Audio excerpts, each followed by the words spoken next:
Assalamualaikum warahmatullahi wabarakatuh. Saya Dian Nur Muslimah ingin mempresentasikan ujian akhir semester Pendidikan Kewarganegaraan dengan judul Harmoni Hak dan Kewajiban.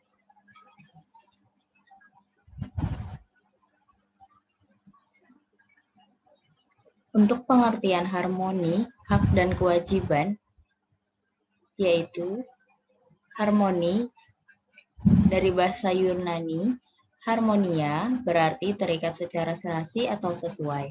Secara filosofis, harmoni adalah kerjasama antara berbagai faktor dengan sedemikian rupa hingga faktor-faktor tersebut dapat menghasilkan suatu kesatuan yang luhur. Harmoni bersinonim dengan makna adanya keseimbangan, keselarasan, kesesuaian, kepaduan, dan ketertiban.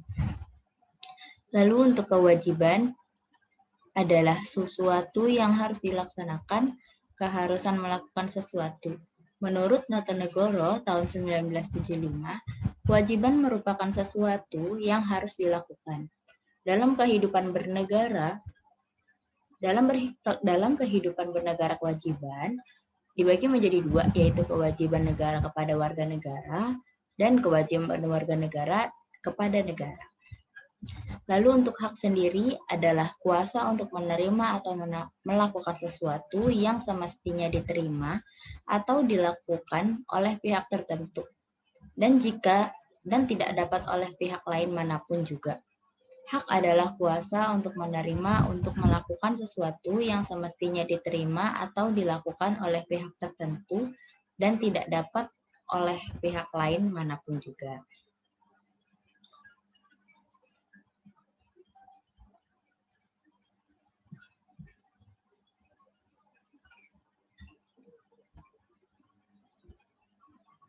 Hak dan kewajiban warga negara kepada negara. Yaitu menurut Undang-Undang Dasar Negara Republik Indonesia atau UUD RI 1945, hasil amandemen bahwa setiap warga negara Indonesia tanpa terkecuali mempunyai hak dan kewajiban yang sama di muka hukum dan tidak ada diskriminasi dan dalam implementasi untuk kelangsungan kehidupan berbangsa dan bernegara. Bahasan berikut akan diberikan contoh-contoh secara detail mengenai hak-hak dan kewajiban-kewajiban warga negara.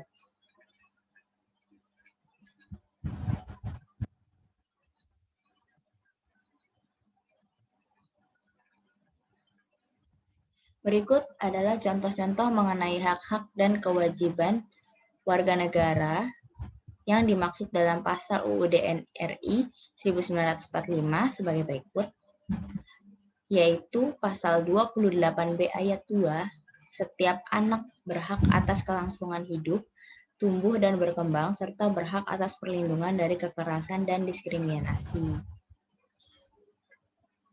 Lalu untuk pasal 28A, setiap warga negara berhak untuk hidup, serta berhak mempertahankan hidup dan kehidupannya.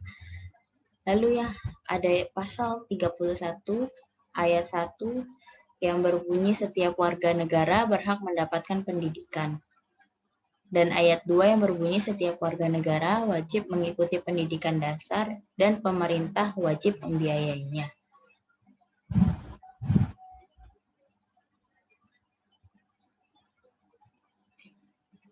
Hak asasi manusia. Hak asasi manusia atau human rights atau HAM, menurut PBB, hak asasi merupakan hak yang melekat dengan kemanusiaan sendiri, yang tanpa hak itu mustahil akan hidup sebagai manusia.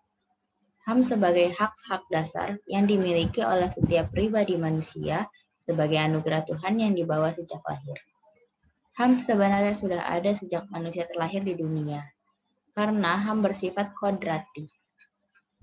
Secara historis dikenal Kores Agung atau Cyrus the Great yang telah membebaskan budak-budak di Babilonia, yaitu Piagam Hammurabi atau Kodeks Hammurabi terkenal dengan undang-undang hukum yang dibuatnya yang mengungkap tentang hak-hak manusia. Sejak permulaan abad ke-20, konsep hak asasi berkembang menjadi 4 macam kebebasan atau the four freedoms. Konsep ini pertama kali diperkenalkan oleh Presiden Amerika Serikat yaitu Franklin D. Roosevelt.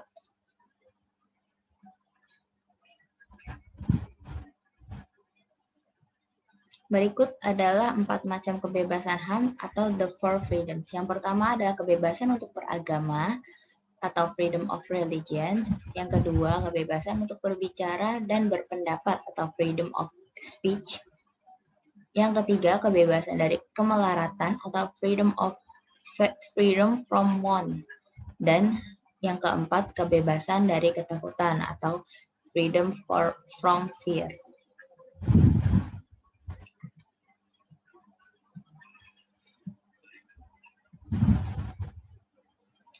Berikut adalah contoh pasal yang terkait dengan hak asasi manusia adalah sebagai berikut. Pasal 28A yang berbunyi setiap orang berhak untuk hidup serta berhak mempertahankan hidup dan kehidupannya. Lalu pasal 28B yang berbunyi setiap orang berhak membentuk keluarga dan melanjutkan keturunan melalui perkawinan yang sah. Dan ayat 2 yang berbunyi setiap anak berhak atas kelangsungan hidup, tumbuh, dan berkembang, serta berhak atas perlindungan dari kekerasan dan diskriminasi. Kewajiban dan keadilan warga negara. Kewajiban adalah syarat mutlak atau hal-hal yang harus dilakukan oleh manusia sebelum mendapatkan haknya. Jika kewajiban ditinggalkan, pasti akan berdampak pada terhalangnya hak orang lain. Sebagai warga negara, memiliki kewajiban terhadap negara, seperti membayar pajak. Setiap warga negara berkewajiban membayar pajak. Jika tidak membayarkannya, maka akan berdampak kepada hak-hak rakyat dan negara. Pasti akan merugikan dan merusak tatanan masyarakat, sebab kewajiban berhubungan dengan hak-hak orang lain. Bisa saja jika banyak warga negara tidak bayar pajak, maka pembangunan akan terhambat oleh pendanaan yang seharusnya diambil dari retribusi pajak warga negara. Bila pembangunan terhambat, pasti akan mengganggu hak-hak orang lain. Berikutnya adalah kewajiban terhadap Tuhan.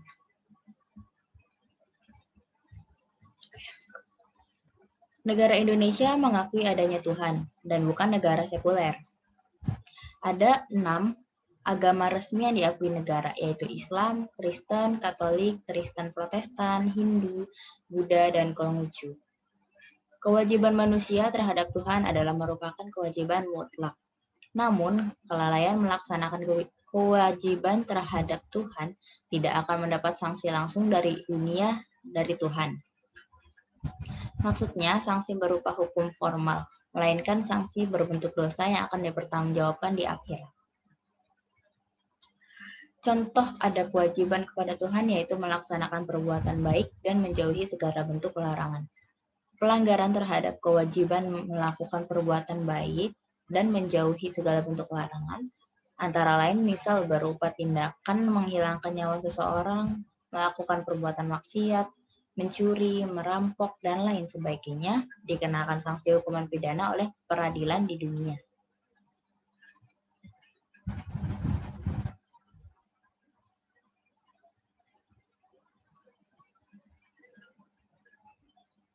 Lalu untuk orang yang tidak melaksanakan kewajiban beribadah menyembah Tuhan sesuai dengan ajaran agama dan kepercayaan masing-masing dapat dikategorikan sebagai orang percaya tahayul atau syirik.